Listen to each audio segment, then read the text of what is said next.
Well, the most unusual letter I ever had to write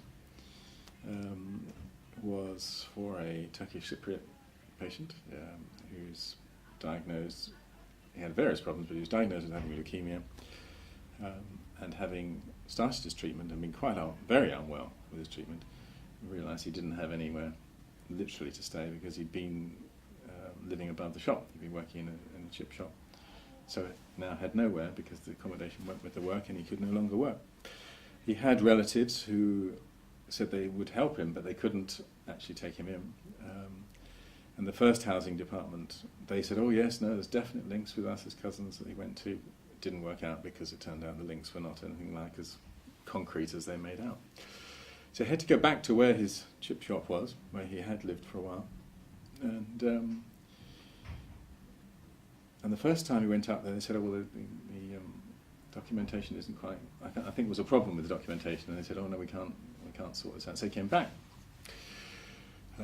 So he turned away from one place, goes back to the right place, and they say, we can't, you haven't got it all signed. At which point the team turned around to us, his haematology team, and said, but we would like to start him next week on a transplant program. This will affect his overall prognosis. If he doesn't go ahead for it now, then his prognosis will be lower than if he just carries on with chemo, which we could do instead. But they will not do it without a permanent address. So I had this strange conversation with them on a Thursday, saying to them, so if I can tell you tomorrow that he's got an address, you will put him in for the transplant. And they said yes.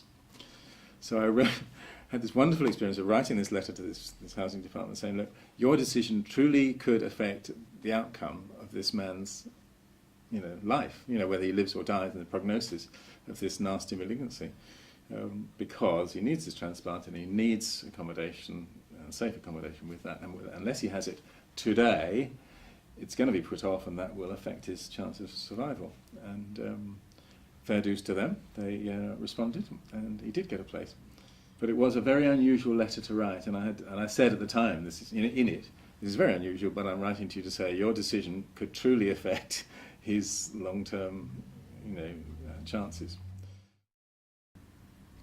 Yeah, I imagine it's quite likely he never would have got his accommodation properly sorted out, because there was a language barrier. They were not, it wasn't easy for housing departments to actually tease out what had gone on. He was a bit rootless, but he'd been in the country for a long time. I think it could have taken months for them to sort out, so he wouldn't have gone through the transplant. I think that's what would have happened.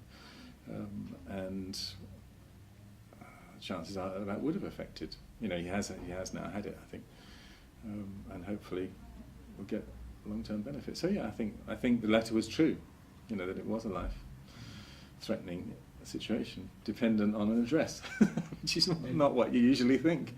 But of course that protocol is in there from the haematology team for a very good reason, and it was appropriate. There was no point in putting someone through this who's effectively going to be sofa surfing or wandering around. I'm not sure where he's at. It just wouldn't work. So yeah, no, I think the team did make a difference.